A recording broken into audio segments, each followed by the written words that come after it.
মুশফিকুর রহিমের জন্মদিনের সকাল। মিরপুরের বেশ রোদ উঠেছে। ব্যাট হাতে মাঠে নামার আগেই কেক কাটা হয়ে গেছে। এরপর প্রতিপক্ষ বোলারদের সঙ্গে কাটাকুটি করার পালা। সেই নিয়াতে শুভ উপলক্ষে ব্যাট হাতে নামলেন। বাংলাদেশ তখন 4 উইকেট হারিয়ে 301 রানে অবস্থান করছে। ৩৯তম জন্মদিন রাঙাতে ক্যারিয়ারের ২৯তম 50 তুলে নিতে দেরি করলেন না। আগের দিনে ছিলেন ৪৮ রানে অপরাজিত। সঙ্গী লিটন দাসকে নিয়ে সকালের শুরুটা হয় নির্বিঘ্নে। পার্টনারশিপ বড় করার আশা দেখাতে থাকেন দুজন, কিন্তু মুশফিককে একা করে লিটন আউট হলেন ৩৩ রানে মোহাম্মদ আব্বাসের ডেলিভারিতে।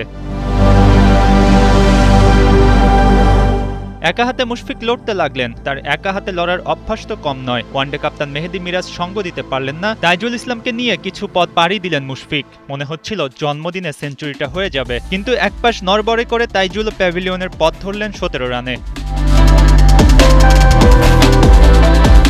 এরপর আর বেশিক্ষণ টিকতে পারেননি মুশফিক। ১৭৯টি বল খেলেছেন মিরপুরের পিচে। কোনো ছক্কা নেই, কিন্তু দারুণ ৮টি চার মেরেছেন। শাহিন শাহ আফ্রিদির ওই এক ডেলিভারিতে উড়ে গেল অফ স্টাম্প। আফসোস নিয়ে বিদায় নিলেন মুশফিক। বিশেষ দিনে সেঞ্চুরি না পাওয়ার আফসোস কিছুটা হলেও তো পোড়াবে।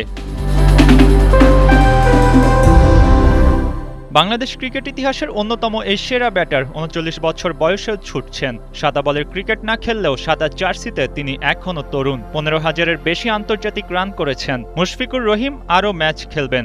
আজ সেঞ্চুরি না হলেও আগামী দিনে সেঞ্চুরি করবেন, আর সেটাই হবে মুশফিকের বিশেষ দিন। মঈন হাসান, ৭১।